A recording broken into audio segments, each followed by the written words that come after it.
مجھے مولانا طارق جمیل صاحب کی آواز میں کچھ بیان کرنے کا حکم ہوا ہے، اللہ تعالیٰ قبول فرمائے۔ الحمد للہ الذی انزل علی عبدہ الکتاب ولم يجعل له عوجا ونشهد ان لا اله الا الله ونشهد ان سيدنا ومولانا محمدا عبده ورسوله ارسله بالحق بشيرا ونذيرا وداعيا الى الله باذنه وسراجا منيرا۔ میرے محترم بھائیو اور دوستو، اللہ تعالیٰ نے ہمارے ساتھ ایک نسبت بنائی ہے خالق اور مخلوق کی۔ خالق کسے کہتے ہیں؟ جو اپنی ذات میں خود ہو، اس کی ابتدا نہ ہو کہ فلاں دن پیدا ہوا، اس کی انتہا نہ ہو کہ فلاں دن مر گیا، اپنے نظام کو چلانے کے لیے اوروں کا محتاج نہ ہو، بھوک اسے پریشان نہ کرے اور پیاس اس کی جان نہ لے، اسے کہتے ہیں خالق، جو اللہ ہے۔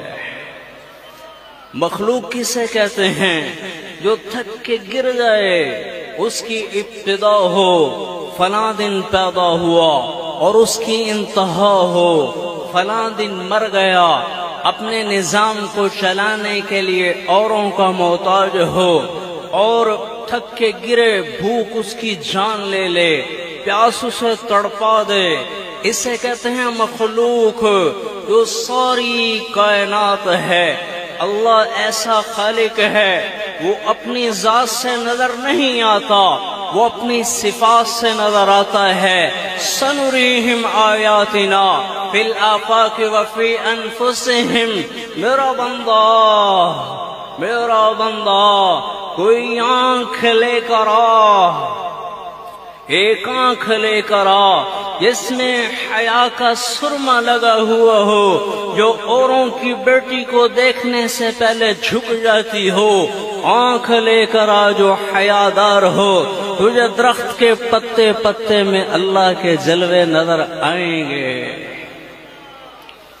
یہ چڑیوں کا چہچہانا اور بلبل کا نغمہ اور کوئل کی کوک اور صدف کا موتی اور پرندوں کے ڈاروں کے ڈار اور کونجوں کا مل کے اڑنا اور بغلوں کا مل کے اڑنا، یہ پکار پکار کر کہہ رہا ہے کہ اللہ نور السماوات والارض، اللہ ہے، اللہ ہے، اس کا نور ہی تو ہے بکھرا ہوا، اور اس آنکھ کو نظر نہیں آتا جو بے حیا ہو چکی ہو، جو دنیا کے چسکوں میں لگ کر اللہ سے ناآشنا ہو چکی ہو، اور درخت کا ایک ایک پتا اور ایک ایک خوشہ اور ایک ایک ٹہنی اور ایک ایک جڑ اور جڑ کا ایک ایک ریشہ اور کائنات کا ایک ایک ذرہ اس مالک کی تسبیح پڑھنے میں مشغول ہے۔ کان لو جو موسیقی نہ سنتے ہوں، کان لو جو ان طبلہ اور سرنگی سے نہ آشنا ہوں، جو کان پاک ہوں گے، میرے رب کی قسم کائنات کا ایک ایک ذرہ اسے سبحان اللہ پڑھتا ہوا سنائی دے گا۔ اللہ ہے اللہ، اللہ ہے اللہ، جو کسی تعریف میں نہیں سماتا، تعریف کرنے والوں کے احاطے میں نہیں سماتا، رنگ اور بو کے تخیلات میں نہیں سماتا، ادیب کی ادب کی شگافیوں میں وہ نہیں سماتا۔ لیکن میرے بھائیوں اور دوستو، مسلمان مومن مرد کا اور مسلمان مومن عورت کا یہ دل اتنا بڑا ہے، اتنا بڑا ہے، اتنا بڑا ہے کہ اللہ اپنی ساری تجلیات کے ساتھ اس دل میں آ جاتا ہے۔ یہ دل پاک کر لو، اس دل کو دھو لو، اس دل کو اجلا بنا لو۔ میرے رب کی قسم عرش پر وہ تجلیاں نہیں پڑیں گی جو آپ کے دل پر پڑیں گی۔ اس لیے تو وہ کہتا ہے اقرب الیہ من حبل الورید، میرا بندہ میں تو تیری شہرگ سے بھی زیادہ قریب ہوں۔ کن کے؟ جن کے دل اللہ سے آشنا ہوں، جن کی زبان گالی گلوچ سے پاک ہو، جن کی آنکھ حرام دیکھنے سے پہلے جھک جاتی ہو، یہ وہ لوگ ہیں جو اللہ سے آشنا ہو جاتے ہیں اور اللہ کی وہ تجلیات کا مرکز بن جاتے ہیں۔ ان کے لیے پھر تخت برابر، تختہ برابر، زندگی برابر، موت برابر، عزت اور ذلت سے وہ بے نیاز ہو جاتے ہیں جن کے دل اللہ سے آشنا ہو جاتے ہیں۔ ہماری بدقسمتی ہے ہم نے اللہ کو پہچانا ہی نہیں۔ ارے ہم زندگی کے پجاری نہیں، ہم ملک اور مال اور عزت کے پجاری نہیں، ہم اللہ کے پجاری ہیں، ہم اللہ کے پجاری ہیں۔ فرعون کی ایک باندی مسلمان ہو گئی، اس کی 2 بچیاں، فرعون کو پتہ چل گیا، اس نے پکڑوایا، آگ جلائی۔ خوشبو کون چھپا سکتا ہے؟ ایمان کی خوشبو جب پھیلی، فرعون نے اس کو پکڑوایا، ایک کڑا رکھا، اس میں تیل ڈالا، نیچے آگ جلائی۔ جب وہ کڑکڑانا لگا تو فرعون بولا بول اس باندی سے، بول اگر مجھے رب مانے گی تو بچیاں مبارک، ملک اور مال اور عزت مبارک۔ اگر موسیٰ کے رب کو رب مانے گی تو پہلے تیری بچیوں کو جلاؤں گا، پھر تمہیں جلاؤں گا۔ ایک بات چن لے، ایک بات چن لے۔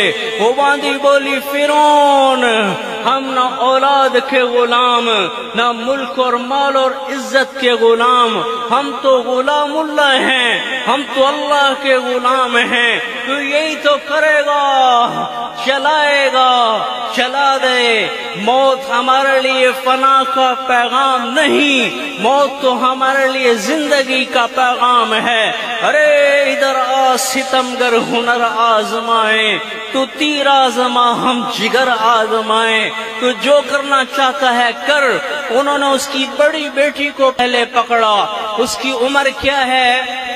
وہ ماں کی انگلی پکڑ کے چلتی ہے، انہوں نے یوں بالوں سے پکڑ کے کھینچا، اس نے چیخ ماری، اماں اماں کا کلیجہ تو پارا پارا ہو گیا، لیکن اللہ کی عطاعت کا دامن اس سے نہ چھوٹا، وہ صبر کا پہاڑ بن گئی۔ ممالیہ بھی یہاں ہوتا تو وہ پارا پارا ہو جاتا۔ وہ کیا ایمان والی عورت ہے، سامنے کھڑی، آنکھ سے ایک قطرہ نہیں، لیکن اس کے اندر میں آبشاریں کھل گئی۔ میرے اللہ نے اندر کو دیکھا، اسے اپنی بندی پر رحم آیا، اللہ نے یوں آنکھوں سے پردہ ہٹا دیا۔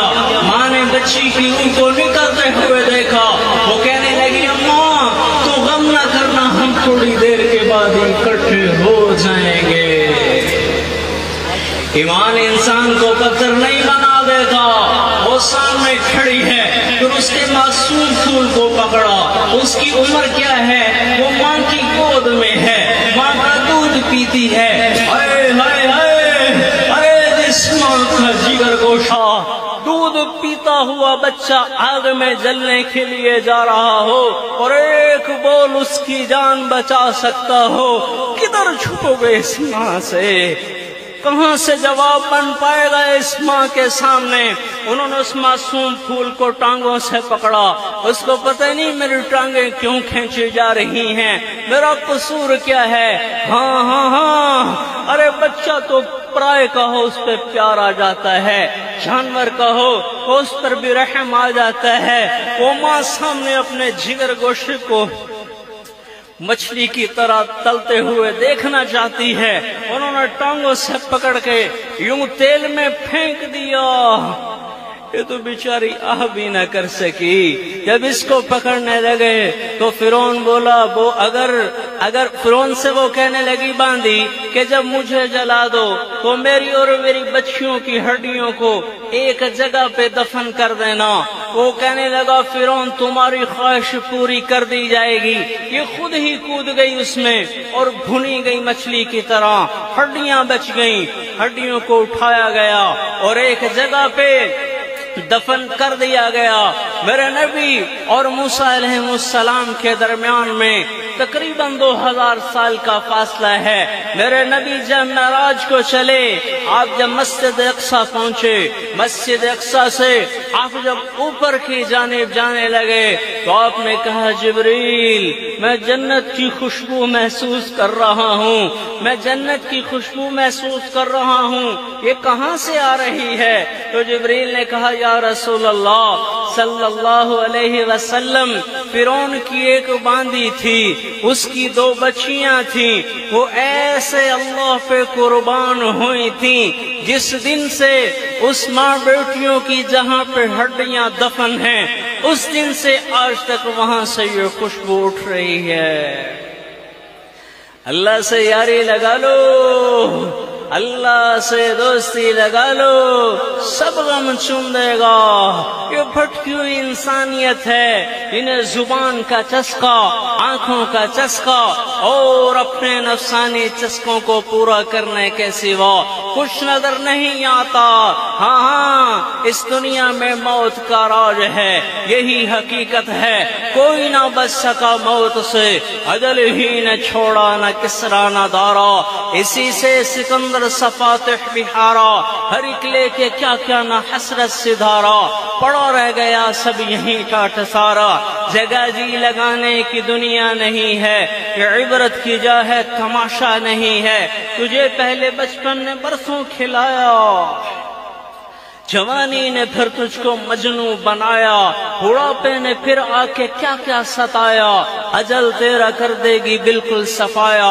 جگہ جی لگانے کی دنیا نہیں ہے، یہ عبرت کی جا ہے تماشا نہیں ہے، یہی تجھ کو دن ہے رہوں سب سے اعلیٰ، تو زینت نرالی ہو فیشن نرالا، جیا کرتے ہے کیا یوں ہی مرنے والا، تجھے حسن ظاہر نے دھوکے میں ڈالا۔ جگہ جی لگانے کی دنیا نہیں ہے، یہ عبرت کی جا ہے تماشا نہیں ہے۔ اللہ تعالیٰ قبول فرمائے۔ السلام علیکم ورحمۃ اللہ وبرکاتہ۔